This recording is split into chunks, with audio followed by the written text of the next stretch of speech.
આપણે શું વિચાર પર હતા ને, હા એના પહેલાં એક બીજો વિચાર આવ્યો કે આપણે જે લોકોના જોડે બેસીએ છીએ ને, જે લોકો આપણી સાથે આપણા દોસ્તના નામે છે કે આપણા XYZ આપણા કલિંગ XYZ આપણા ઓફિસમાં કે કશે બી જે લોકો આપણી જોડે બેસે છે, કોઈની જોડે એવું નહીં હોય કે આપણે એ બોલી શકીએ જે આપણે બોલવું છે. એવું એક ચંદ લોકો હશે જેમના આગળ બોલાય કે ભાઈ ચલો આપણે આ બોલવું છે ને આપણે આ બોલ્યા જેવા આપણે છીએ, જેવા આપણે અંદરથી છીએ. જે કારણ કે આ દુનિયાના આગળ આમ માસ્ક પહેરીને તો આખી દુનિયા ફરે છે ભાઈ. આ તો બધું સિસ્ટમ છે ને બધું બનાવેલું છે. બાકી માણસો થોડી છે, માણસો જાનવરો છે. માણસને કહી દો તમે કે કાલથી તમારા આટલા ખૂન માફ છે, બીજા દિવસ માણસ 25 જણને માર નાખશે. એટલે માણસો અંદરથી તો બહુ નાગા છે.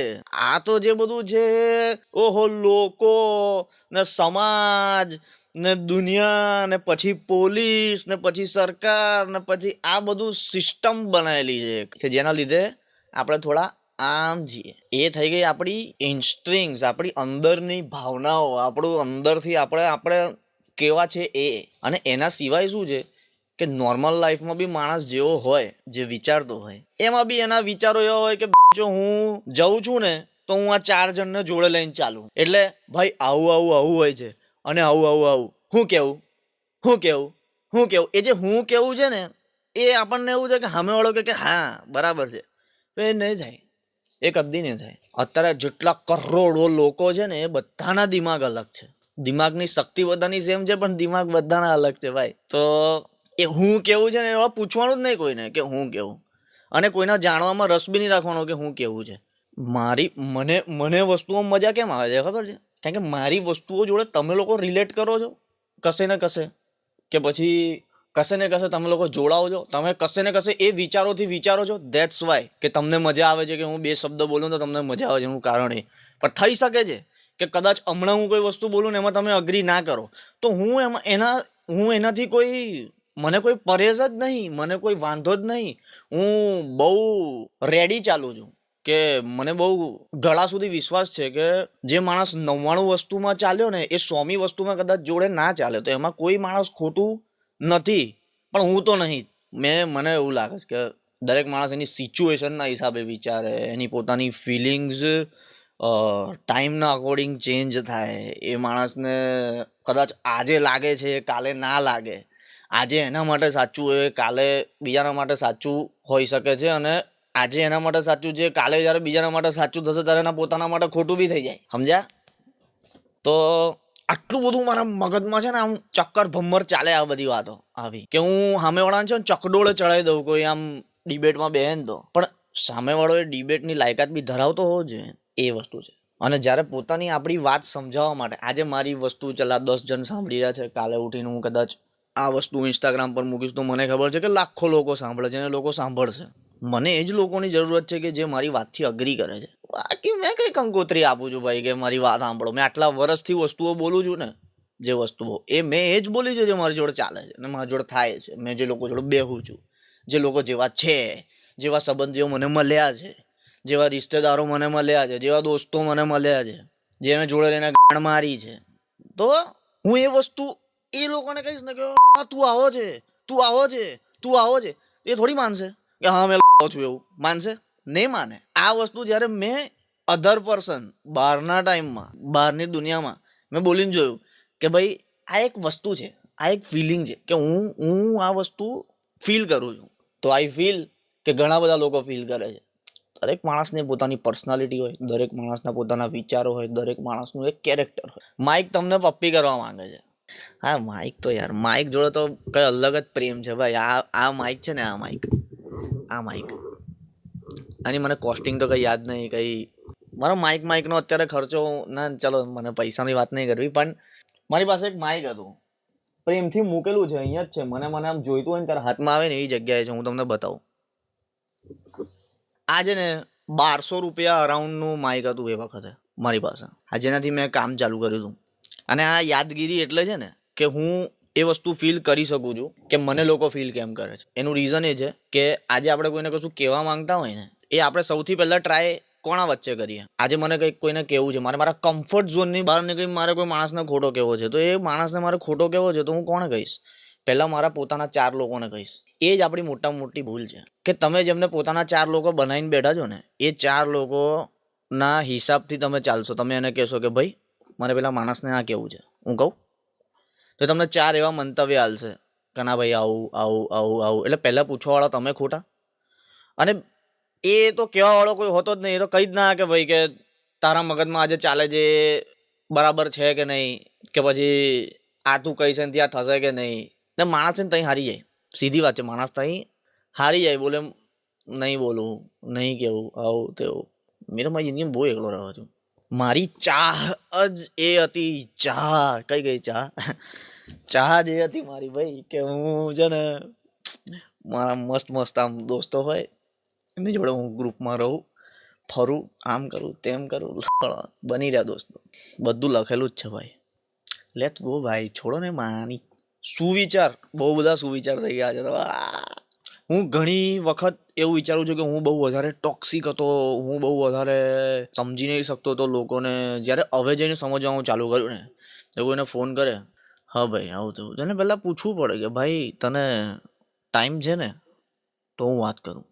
ટાઈમ છે ને, ટાઈમ છે ને. પણ મારી કાલે અનુજ જોડે વાત ચાલતી હતી ને કે ભાઈ કોઈને મૂતરવા જવાનું છે ને, મૂતરવા, એની માટે માણસ એવું કહી શકે છે કે ભાઈ મારે છે ને હમણાં મારી જોડે છે ને ટાઈમ નથી, એકચ્યુઅલી છે ને મારે મૂતરવા જવાનું છે. આવા લોકો છે કે જે એને બી મતલબ સમજો તમે, એક એક્ઝામ્પલ આપ્યું મેં, પણ એમના રદ્દી જેવા, ચલો ગાળ નહીં બોલવી મારે, પણ હું એને કેવી રીતના કહું, મને કયો કંઈક શબ્દ આપો, કંઈક એ મને શબ્દ આલો. એની જગ્યાએ તમે ગાળ સમજજો, હું એ શબ્દ બોલું ને એની જગ્યાએ, પણ હું એની જગ્યાએ છે ને કંઈક એક્સટેન્શન મૂકી દઉં કે જેમ કે રિમોટ, બરાબર, રિમોટ ઇઝિકલ ટુ એવું સમજો. કારણ કે મારે એટલી વખત બોલવું પડશે. રિમોટ જેવા લોકો એમની રિમોટ જેવી વાતો સમજાવવા માટે તમને રિમોટ જેવા એમનું એક્સપ્લેનેશન આલશે, એમના બહાના આલશે રિમોટ જેવા, અને તમારે એને સમજવાનું. સમજ્યા? નહીં સમજ્યા ને? સમજો એ રિમોટને, જો રિમોટ. તો આ છે ને પરિભાષા છે. મને જ્યાં સુધી જઈને એવું ખબર પડે ને કે ભાઈ લોકોને આટલું બધું સમજવાનું હોય ને આ બધું, તો મને જઈને ખબર પડી કે ભાઈ મેં આટલો નફ્ફટ હતો ને કે અમુક જગ્યાએ મેં મારા મા બાપને બી એવું કીધું છે કે ભાઈ હું આ કરીશ તો આ કરીશ, મને કોઈની કંઈ પડેલી નહીં, ત્યારે જઈને અહીં છું. બાકી લોકો પોતાના કમ્ફર્ટ ઝોનમાંથી બહાર નહીં નીકળી શકતા ને, એમાં મોટામાં મોટો હાથ એમના જોડેવાળાનો, એમના સર્કલનો, એમના ઘરવાળાનો, એમના ફેમિલીનો, એમના રિશ્તેદારનો, બધાનો જ હોય છે કે કોઈ ભરોસો નહીં કરતું કે આ માણસ આ કરી શકશે. કાલે રિમોટ બંધ ના થઈ જાય. વાંધો નહીં, તું બંધ થઈ ગયો તો અલેક્સાથી ચાલુ કરી લઈશ. કોઈના આગળ કંઈ નહીં અટકતું. You have to work bro. જો કેવું છે, તમે જ્યાં રહો ને, લોકો તમને એવું શીખવાડે ને કે તમે જ્યાં રહો ને તમારે ત્યાં આગળ એની રીતે ઘડાવવું પડે, બરાબર. આખી દુનિયાને ખબર છે કે માણસ બહાર કેવો છે. હું લોકોના કોઈ બી સંબંધી હોય કે કોઈ બી હોય, મારા દોસ્ત લોકો હોય, કોઈના બી એમના મા બાપને કોઈને બી મળવાનું હોય ને ત્યારે હું તો હજી હા પાડી દઉં, પણ એ લોકો મને નહીં મળાવે. કારણ કે હું નહીં બોલું ખોટું એમના આગળ બી. પહેલાં તો કોઈ ભરોસો નહીં કર્યો હતો, ત્યારે મેં પોતાના પર કર્યો હતો. તો હવે તો મારી જોડે કેટલા અમુક લોકો છે ને, કંઈક થોડા ઘણા તો મેં કમાયા છે ને કે જે લોકો છે મારી જોડે, તો હવે મારો ભરોસો કોણ તોડી શકવાનું છે કે મેં જે બોલું છું એની અંદર કોઈ તર્ક છે બી કે નહીં. એ દુનિયાદારી બડી ગંદી ચીજ છે. હા, મારી જોડે જેટલા તમે મને કોઈ ટોપિક આપો ને તો એ ટોપિક પર એની માના ફકરાનો બાપ લખી નાખું. ફકરો નહીં, એમ નિબંધના માસીનો છોકરો લખી નાખું, પણ એની માનું રિમોટ છોડો ને તમે ભાઈ. સમજાવવાની મજા કોને આવે ખબર? જે સમજતું હોય, જેના અંદર આપણને કઈ વસ્તુ દેખાતી હોય. લોકો કહે કે પથ્થર પર પાણી છે. મને તો એવું લાગે છે કે કોઈ પથ્થરને હું બેહીને 3 વર્ષ એવું કહું ને કે વે તું હાથી છે, તો 3 વર્ષ પછી હાથી બની જશે. પણ એના કરતાં બી નઠારા લોકો છે રિમોટ જેવા, એમના નહીં ફરક પડે. પથ્થર હજી હારો, સમજ્યા? પથ્થર તો ભાઈ, પથ્થર તો હું સમજો તમે, એ કોઈ દિવસ રિમોટ નહીં બને. સંન્યાસ લઈ લેવાનો દુનિયાદારીથી દૂર. આ બી એક ટોપિક છે. સંન્યાસનો મતલબ ખબર તમને? સંન્યાસનો મતલબ દુનિયાદારીથી દૂર રહેવું નહીં. દુનિયાદારીથી દૂર રહેવું એ તો દુનિયામાં જેવી રીતના લોકો રહે છે ને, એ જ એક વસ્તુ છે. નહીં ખબર પડી ને? ફરી કહું જો ઉભા રહો. પેલું એવું કહે ને કે સિક્કાની 2 બાજુ હોય, એક આ બાજુ ને એક આ બાજુ, બરાબર. તો જે દુનિયામાં રહે છે ને, જેને લોકો દુનિયા કહે છે, જેને કહે છે કે સમાજ ને દુનિયાદારી, એ લોકો આ સાઈડ છે. અને જેવું કહે છે કે મેં સંન્યાસ લઈ લીધો, એ આ સાઈડ છે. સંન્યાસ વેચાતો નહીં મળતો. આજે મેં આ મોબાઈલ વાપરું છું અને આ મોબાઈલ મેં નીચે મૂકી દીધો, એટલે એવું નહીં કે મેં મોબાઈલ વગરનો થઈ ગયો. એનો મતલબ મોબાઈલ આમ નીચે મૂકી દીધો એનો મતલબ મોબાઈલ વગરનો થોડી થઈ ગયો. સંન્યાસ એ વસ્તુ છે કે તમને અંદરથી એટલી વસ્તુઓ ખબર પડી જાય ને, એટલી વસ્તુઓના અહેસાસ થઈ જાય ને ત્યારે તમને અંદરથી જ દુનિયાદારીમાં રહેવાની જ ઈચ્છા ના થાય. અને એમ કરતા જે વસ્તુઓ તમારાથી ધીમે ધીમે ધીમે ધીમે કરીને છૂટે ને, ત્યારે એકચ્યુઅલમાં તમે એ સંન્યાસી ગણાવો. એ સંન્યાસ છે. આ તો બોલે સંન્યાસ લઈ લીધો, રસ્તામાં મળતો તો સંન્યાસ લઈ લીધો. અને જો આ જે બોલું છું ને, આ વસ્તુ કશે ને કશે જઈને છે ને કોન્ટ્રોવર્સિયલ થઈ શકે છે. કારણ કે દરેક માણસની એના મગજની કોઈ જબાન હોય ને તો એ આ છે. જો કારણ કે મારે મગજ જો ડાયરેક્ટ કનેક્ટ છે, મારે મગજમાં વિચારવું કઈ ને કોકના આગળ બોલવું કઈ, આને શું લાગશે, એટલે જે લાગવું લાગે, બરાબર. અને ભાઈ જે વસ્તુઓમાં સાચું બોલવાનું છે ને એ વસ્તુઓના તો કાયદા બની ગયેલા છે. જેમ કે આ વાંચાય તમને, મેં અહીં લખી રાખ્યું 295 અંડર આઈપીસી 295 સેક્શન. તમે કોઈના બી ધર્મ માટે ફ્રીડમ ઓફ સ્પીચ હોવા છતાં કોઈના ધર્મ માટે યુ ડોન્ટ હેવ રાઇટ્સ કે તમે બોલી શકો. આ આપણી સાંકળ છે, એમાં આપણને બાંધીને રાખ્યા છે. તો લોકો તો પ્રકૃતિમાં હિંસક છે, એવી રીતે મારી જબાન છે ને સાચું બોલવા માટે બહુ હિંસક છે. પણ કાલે ઉઠીને 4-5 ટોપિક પર હું આવું કરી નાખ્યું ને મેં તો કહેશે ભડકાવે છે. એટલે હું કોણ હોઉં છું ભડકાવા વાળો? બાબા છું? મેં તો સંન્યાસ બી નહીં લીધો. હું તો ફોન વાપરું છું. આ મારા જ છે 2, 3 ને 4 ને 1, 5, 6, 7 ફોન વાપરું છું.